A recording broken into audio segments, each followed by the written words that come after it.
had to be my mom. She was the first person who pushed me to sing in front of a crowd. She was the first person who told me to sit at a piano. She was the first person who actually listened to my music and thought it was somewhat good, you know. So I take a lot of pride in what she believes in me. I started music when I was 5 years old, and then started taking piano lessons. Next thing I knew, I was writing this classical music, which was super weird because I was like this 9-year-old, this really dark stuff. We did this show in my family room, and we had about 160 people over the course of 2 days come in and see the show. So it was super fun. It was all family, all friends. I played about 10 songs, and that was sort of the start to performing regularly, performing at festivals, and really pursuing this as a career. Next thing I know, these 3 industry guys came up to me at the end of the show and said, "Hey, we really like your music." And then I got a phone call from them, and they were like, "Hey, we really want a meeting with you." And 3 months later, I had signed my first management deal. Well, the world's on fire. Hope is a burning inferno high. Love is a candle that you cannot light. Love's gonna always win. Come on, kindness. I started coming to Nashville when I was a freshman in high school. My manager landed me this amazing write with Shane McAnally and JT Harding. And so I just wrote with these insane #1 hit songwriters. Fast forward a couple of years to my senior year of high school, and I applied to all different colleges.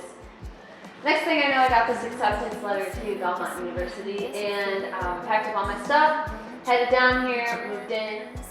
So I immediately started building this whole group of friends and family here, and they took me in, and then that led to really pursuing relationships with people like Trey Bruce, who's now my producer and one of my dear friends, and he has been mentoring me and taking me down this extraordinary path that I don't think many people are as fortunate to experience.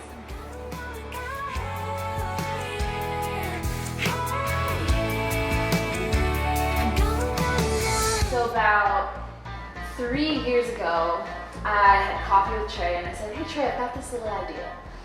I am going to seek out the best talent in Belmont, and I'm going to find out who these people are and what they're good at, revolving around what I'm trying to do as a record label would do." And he said, "All right, Paulina, let's take that concept and let's turn it into something."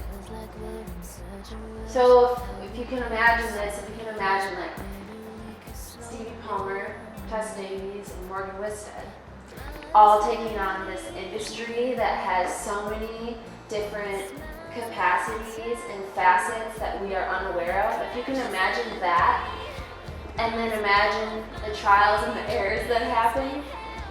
Yes, they're there, but we are like Ferraris, fast and dangerous.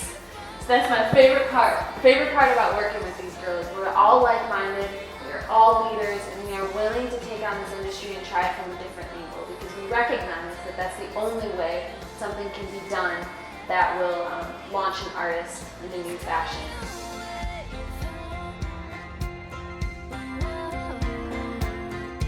I think it's wild that the way that people are using music now is different from how it was used before. Before, it was about providing something for the people that brings them to a new level of experience with their own emotions or with who they are as a person. And now, it seems as though it's become about the artist and how they feel, and if people can relate, great.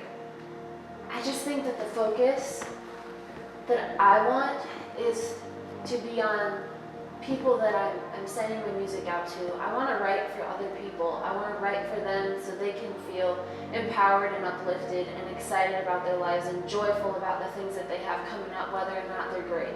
I want to be the person who can speak life into situations that feel really hopeless, and music is a vehicle for me to do that. And that's the problem that I want to solve with with songs. And I'm not talking world peace here, because I know that's a big old concept that it's hard to fulfill, but my goal is to really just get in there and get in with these people and know them. So I tried to create this environment and this experience that revolved around people in the room connecting to one another, and my music being hopefully the part that makes them want to be there and be together. So it's the coolest thing when you're in a room with a group of people and you're performing on stage, because most of the time you can only talk to 1 or 2 people at a time. But when you're on a stage without a microphone, you can talk to every single person in that room. So it is a very powerful position to be in, and I treasure it, and I try to take a lot of responsibility